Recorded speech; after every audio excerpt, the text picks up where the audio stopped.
सर्दियों की ठिठुरती रात थी। गांव का आसमान साफ था और चांद हल्की धुंध के पीछे से झांक रहा था।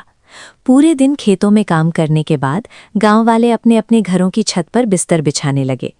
गांव का रिवाज था कि चाहे सर्दी हो या गर्मी, छत पर सोने का मजा ही अलग होता है। रामू काका ने पुराने लकड़ी के खटिये पर मोटा सा रजाई फैला दिया।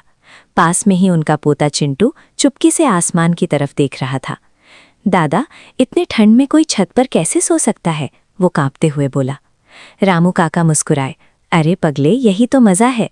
नीचे तो घुटन होती है, ऊपर ताज़ी हवा, तारे और गांव की शांति सब मिलकर नींद को और मीठा बना देते हैं। धीरे धीरे पूरा गांव अपनी अपनी छतों पर जम गया।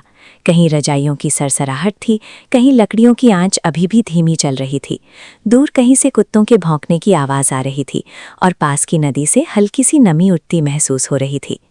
चिंटू रजाई में घुस गया और आसमान की तरफ देखने लगा। तारे मानो सुई की नोक जितनी चमक के साथ ठंडी हवा में टिमटिमा रहे थे। दादा, ये तारे इतने पास क्यों लगते हैं? उसने पूछा। रामू काका धीरे से बोले, क्योंकि गांव में दिल साफ होते हैं और साफ दिल वालों को आसमान भी करीब लगता है। थोड़ी देर में पूरी छतों पर खामोशी पसरने लगी। हवा तेज हुई तो रजाइयां और कसकर लपेट ली गईं, पर उस ठंड में भी एक अपनापन था, घर, लोग, मिट्टी और आसमान का। चिंटू की आंखें धीरे धीरे भारी होने लगीं। उसने आखिरी बार आसमान देखा और बोला, दादा, आज तो लग रहा है जैसे तारे हमारे पहरेदार हों। रामू काका ने मुस्कुराकर उसकी पीठ थपथपाई। हाँ बेटा, यही तो गांव की रात होती है, ठंडी, शांत और सितारों के साए में सुरक्षित।